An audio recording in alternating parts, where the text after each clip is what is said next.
Hey everyone, Ma'am Tamar here, back for another video.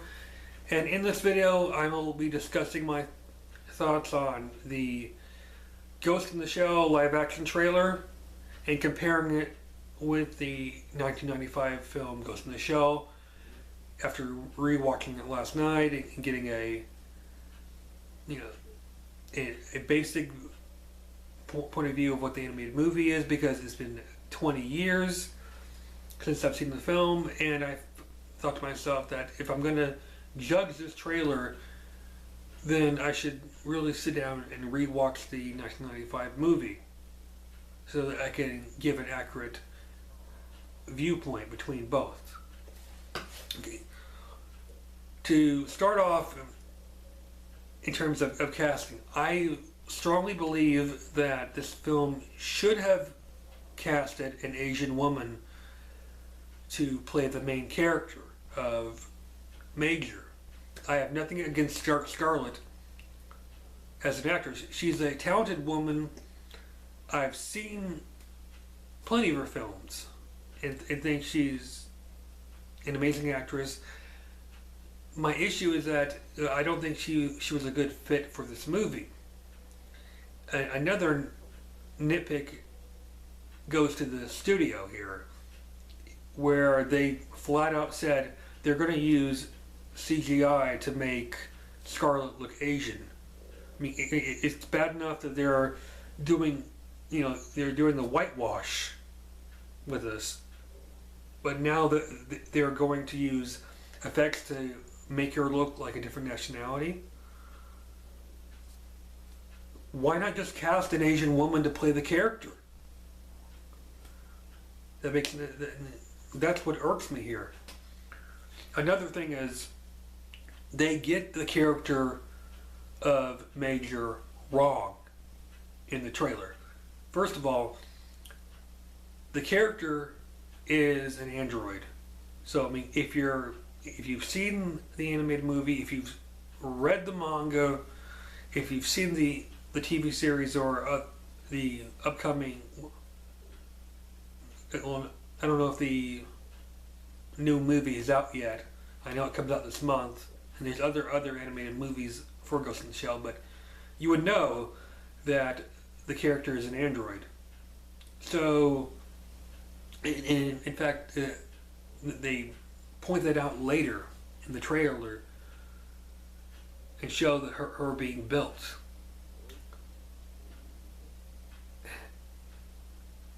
Scientifically, it makes no sense in one sequence where Scarlett runs across the wall and shoots people.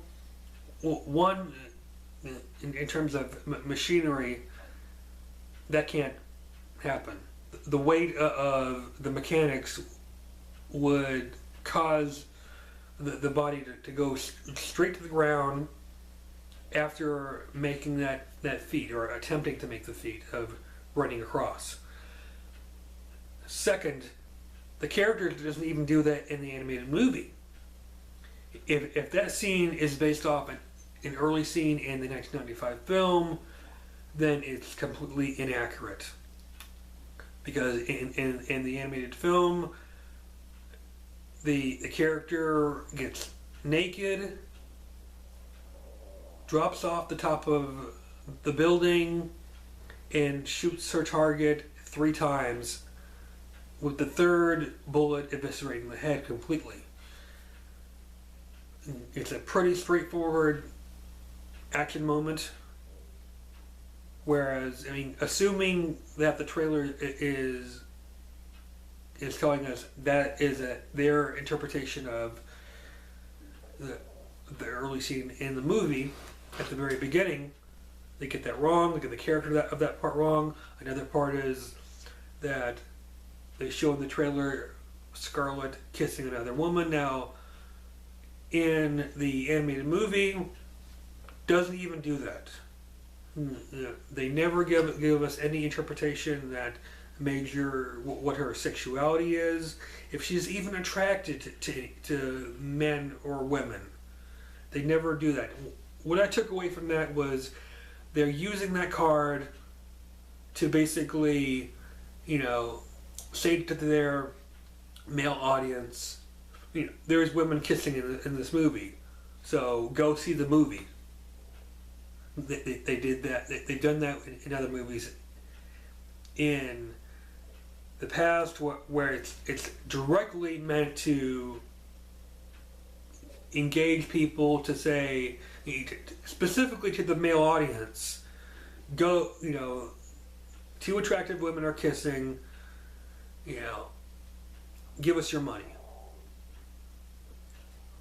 That's not accurately portraying or being faithful to the Ghost in the Shell property. Now, again, I'm just basing this off the 1995 film, my thoughts on it, because I have not checked out the other work of Ghost in the Shell. Maybe they do that later on in the Ghost in the Shell franchise. I don't know, but no, this video is strictly on the 1995 film, the trailer. So again, in that interpretation didn't happen. Okay, the Major's face. Okay, there's no body language in the 1995 film to tell us how the android is feeling. It's a blank slate. Whereas in the trailer, Scarlett looks like she's playing the role like any other role she's done in the past. Pretty, pretty basic Scarlett, So that was disappointing. And I mean, in terms of action, the 1995 film is pretty basic, whereas the live action film, it looks like it's going to be heavy action. Okay, and throughout the animated film, Major, she's interacting with her partner and asking all these questions of, comparing humanity with what she is experiencing. Like, for example, she goes scuba diving, and her partner on the force asks her, what do you do? I mean, what goes through your head when you scuba diving? Did it ever occur to you might sink? And she explains to him, saying, whenever she is scuba diving, she relates it with birth in some aspect of coming alive, finds a beauty in it. And again, when she's saying that, it's straightforward, no sign of vocal emotion, just speaking it, okay? And another part of the trailer that didn't really engage me, even after watching the 1995 film, is a character she interacts with, which I would assume this live action film has is the Puppet Master. And it's a basic trope that some films use, where to add a spark of interest for people to go to the cinema to see, which is, they did not save your life, they took it from you. So this character is telling to Major, the own people you work for, they're lying right to your face. They're not for you, they're using you. Basically, who is Major going to side with? The people she works with? Or is she going to believe the Puppet Master? Assuming this character is going to be Puppet Master. But even that, they get that wrong, because in the 1995 film, I never took the character of Puppet Master as a villain. the character in the animated film is seeking out one knowledge. I mean, it's collecting information around the world.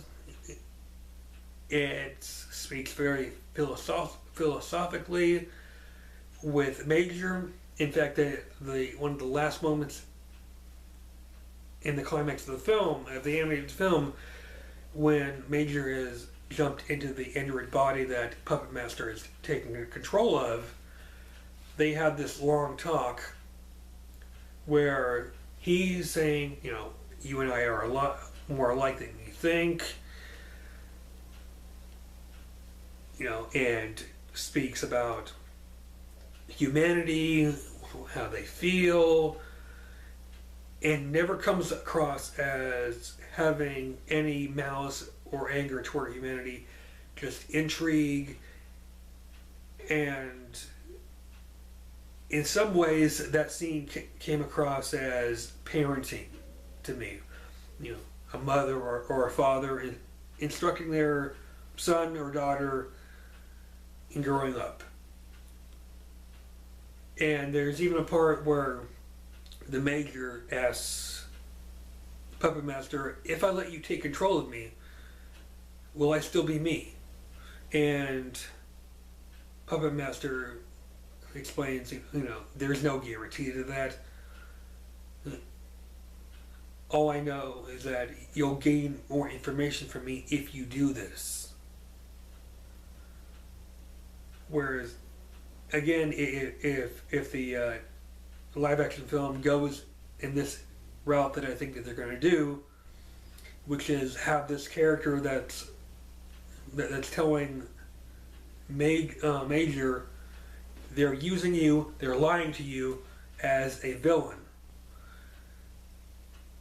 And from my understanding, I think they're just making this film mostly as their own. They're not basing it off anything, not even the 1995 film, which they're just taking little bits and pieces in terms of action, I believe. So, in my closing views of this,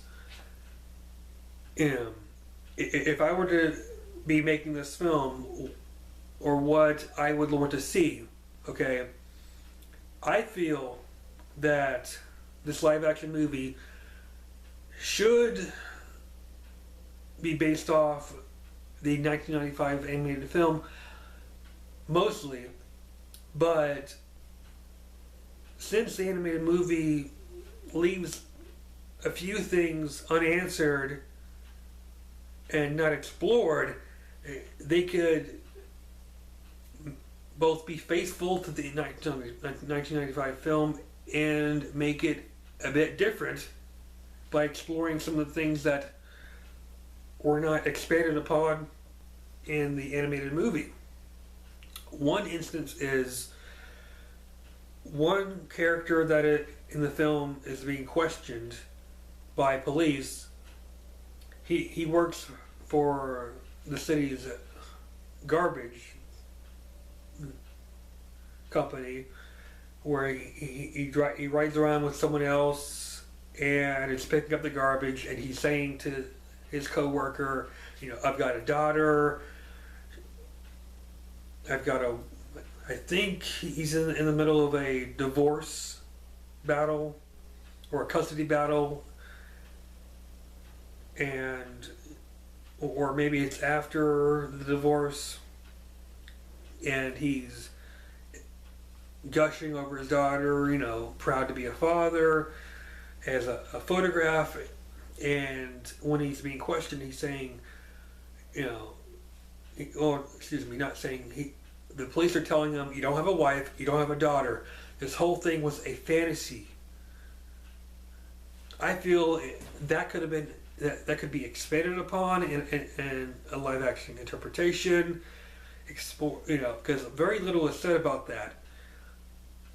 Another is Major and her partner. Their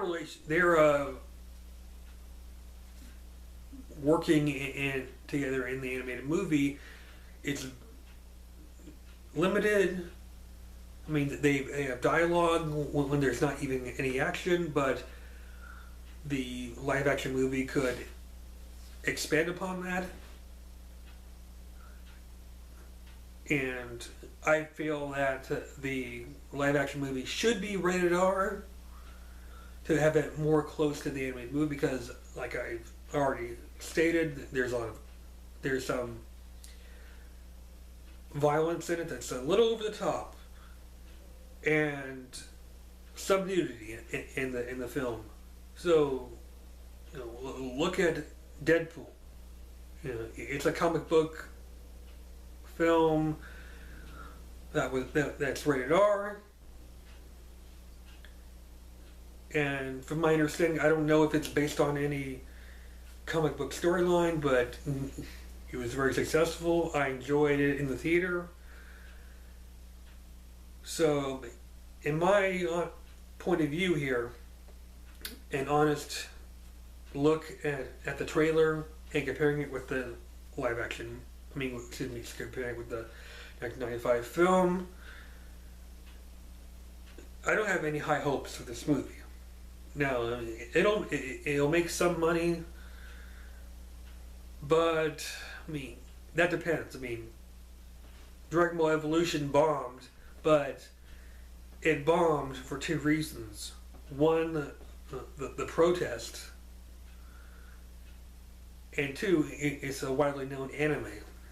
Now, the argument can be made with Ghost in the Shell that it's widely known, especially in Japan, and given the fact that there's a TV series, there's a couple animated movies, and there's going to be a new animated film this month, but I don't know if it's already out yet, or if it's going to be released soon.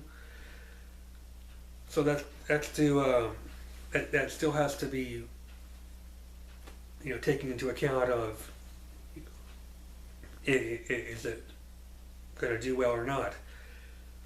But my overall opinion, I don't have any plan to see this movie, and honestly believe it has a high chance of bombing. But we'll wait and see. I'd like to hear what everyone else's point of view on this trailer is. Do you think it's decent? Do you think it sucks? How do you think the movie should be, if you're a fan of Ghost in the Shell? And I guess that pretty much says it all for the video. I gave my comparisons of the live action trailer against the animated film, and it looks like just based on the trailer alone, going in a completely different direction. But yeah, those are my thoughts, and until next time, catch you later.